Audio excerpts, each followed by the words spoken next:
Popoludne na Infovojne s Adrianom. Dobré ráno, priatelia. Dobré ráno, prajem. Ja sa cítim jak na štadióne, keď hovoríš k ľuďom a máš tú ozvenu. Ja to je, vlastne je to celkom dobré. Si myslíš, že hovoríš k davu. Ale k davu včera sa prihovárali aj naši opozičníci. Na pódiu v Bratislave spoločne vystúpili Jaro Naď, Michal Šimečka, František Majerský, Branislav Gréling. Keď som videl zábery z toho námestia, lebo ma presvedčali, že 16 až 18 tisíc ľudí. Jedno je pravda, že už nepreháňajú tak, jak v minulosti, keď napísali 60 tisíc ľudí. Tých 20 tisíc ľudí možno bolo dokopy po celom Slovensku. Možno 20 tisíc. Ale dobre, nikto nehovorí, že protestovať sa nesmie. Otázne je za čo. Vypočuj si pána Šimečku. Dnes večer sme tu boli ako 4 politické strany, ktoré sú pripravené vytvoriť po voľbách stabilnú vládu. Vy sa neviete dohodnúť ani na tom, aký je vlastne deň. Jajka, ďakujeme za tieto videá, za strihnutie. A dokonca vo svojich vyjadreniach Jarinko Naď zašiel ešte ďalej, ale toho mám tuto uloženého. A k tomu by som rád niečo povedal, hej, lebo toto, čo som si vypočul, to bol taký smiech, cez slzy by sa dalo povedať. Vypočuj si Jaroslava Múdreho. Priatelia, ja vám to hovorím úprimne, prišiel čas. Spojme sily, dajme sa všetci dokopy, poďme to urobiť. Poďme urobiť generálny štrajk, pošlime Ježiš to ešte preč, zabojuje spoločne. Toto je vec, ktorá nám pomôže, lebo sloboda zvíťazí, pravda zvíťazí. Fica pošleme preč a Slovensko bude mať dobrú vládu. Toto bude jej základ a uvidíte, na Slovensku sa bude konečne dobre žiť. Generálny štrajk je cesta, poďme, urobme to. Toľko Jarko Naď. No, my si, Jarino, pamätáme, keď si bol súčasťou vlády, ako sme sa tu mali dobre, ako tu bola sloboda. Keď protestovali ľudia proti vláde, v ktorej si sedel ty, Jarinko, tak si proti ľuďom chcel povolať aj armádu ako minister obrany. To si nedovolil ani Komanč. Armádu poslať na vlastných občanov. Jarinko s tým problém nemal. Videli sme, čo tu podvádzali títo ľudia. A teraz sa vo veľkom hovorí o konsolidácii. Áno, ja vám poviem, smeráci a ďalší, ľudia sú nasratí. Ani nie tak kvôli konsolidácii, ale kvôli tomu, že ľudia ako Naď, Gréling a ďalší, ktorí boli súčasťou Hegerovej či Matovičovej vlády, stále behajú po slobode. A my máme zaplatiť ich zlyhania? Oni idú kritizovať konsolidáciu. Je na tom, čo kritizovať, ja nevravím, že nie. A potom si prečítaš, že bývalý policajný prezident Štefan Hamran je od dnes novým asistentom poslankyne Martiny Bajo-Holečkovej, už zo Sasky, už nie v KDH. Jeho mesačná odmena presiahne 4100 eur. Hamran od marca spolupracuje so SAS, aj keď v eurovoľbách kandidoval za demokratov. Toto je tá vaša konsolidácia. Hamran dostal flek u Bajo-Holečkovej. Toto, dočkaj, ukážem to. Ja to mám tu. Pozrite sa, zmluva.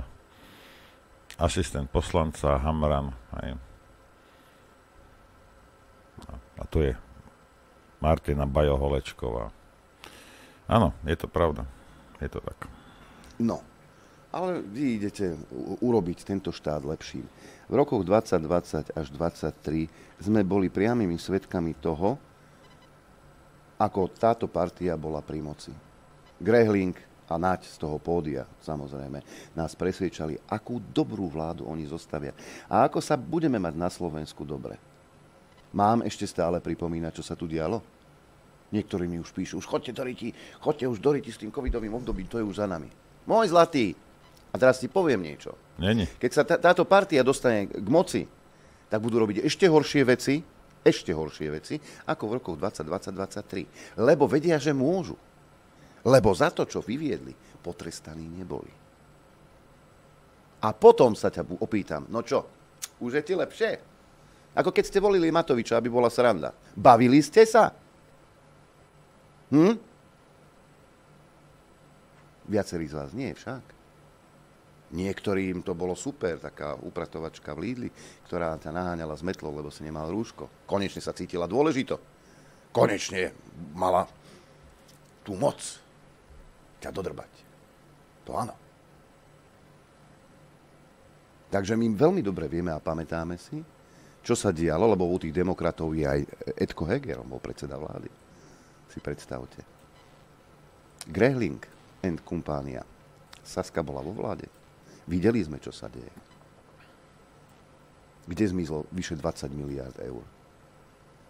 Ako si rozchytali momky? Čo? A prečo sa to nevyšetruje? Ja vám poviem prečo. Lebo tie momky mali aj niektorí ministri tejto vlády. Prekvapení, čo? Nemyslíš teraz na stranu Hlas? Však. Lebo tá je čistá. Bol by si prekvapený. A však povedz. Bol by si prekvapený. Keď bude mať papier v ruke, a mám to z veľmi dobrého zdroja, aj niektorí ministri mali momky. Tak preto sa to nevyšetruje. Súčasní ministri, hej? Súčasní. A preto ja vždy vravím, že Darmovič, chcete niečo po niekom, prečo sa oni jeden druhého nenaháňajú a nerobia si.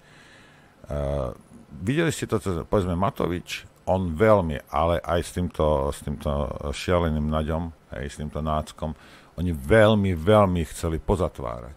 A boli dôvody. Predstav si, že boli normálne legitimné dôvody, prečo by sa dali niektorí smeráci zavrieť. Ale ich nepoužili. Vždy použili nejakú vymyslenú kravinu. Niekoho, kto ukázal na nich prstom, čo sa dalo rozbiť. A oni veľmi, veľmi chceli zavrieť. No ale keby ich za legitimné dôvody naháňali, tak by aj svojich kamarátov do toho namočili. A teraz je to vice versa. Hej. Rozumiete, že tie zlodejstvá, tie svinstvá sú prepletené krížom, ale úplne krížom cez to politické spektrum. Hej.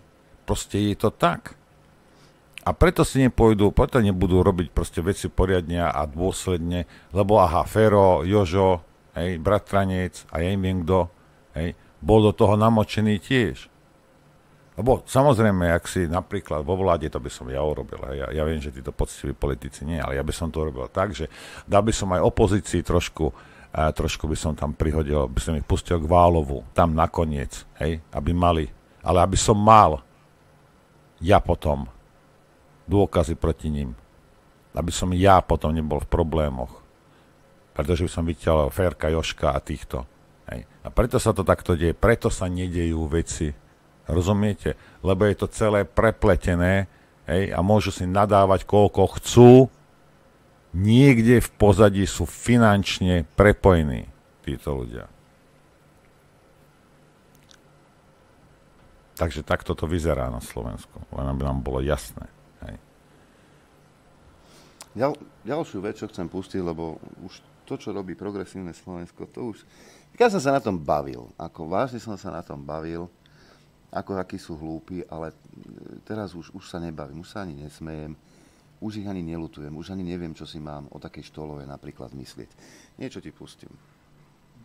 Pomôžem aj takouto ilustráciou, lebo pán minister, toto je výsledok vašich sľubov. Pán minister, úplne uletené, keď si natočíte takéto, ako nebláznite. Toto je fotka, ktorú nám poslali obyvateľia. Toto je dôsledok. Toto je kamufláž, klamstvo, chodím do obchodu. Nechajte ma dohovoriť. V živote som to, akože toto nebláznite. Zase rozoštvávate spoločnosť. Pán moderátor, ale toto je uletené.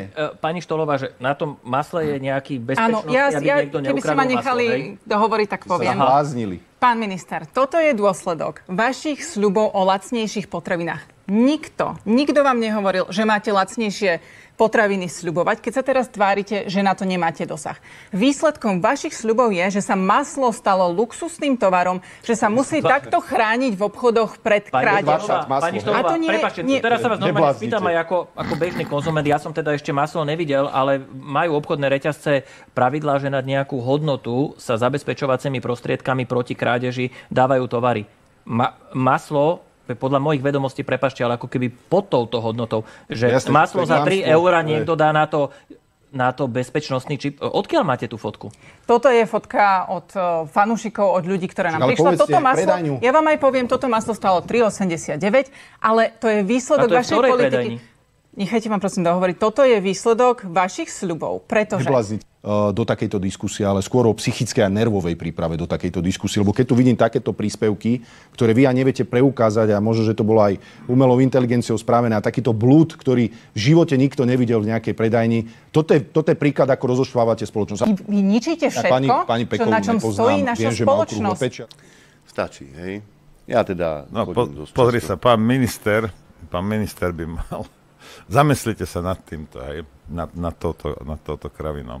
Pán minister by mal ísť a ja by som šiel, prvé, čo by som šiel, je Gluk, alebo mladý Kaliňák, hej, a zisťoval by som, či jej to náhodou oni neposlali tú fotku. Hej.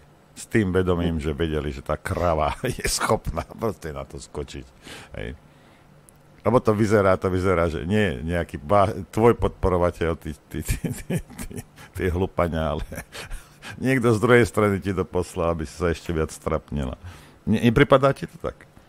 No, možné to je, ale teda ja naozaj chodím bežne do obchodu, do viacerých obchodov a ja som toto vážne nevidel. Jedine na flaškách alkoholu, na oblečení tuším a ten alkohol, čo ja viem, je drahší ako 25 €, vtedy tam ten bezpečnostný prvok je, ale na maslo, ktoré stojí 3,89, ako hovorí pani Štolová. Pani Štolová za Matoviča stálo maslo 4,20. Teraz je benzín koľko? €60.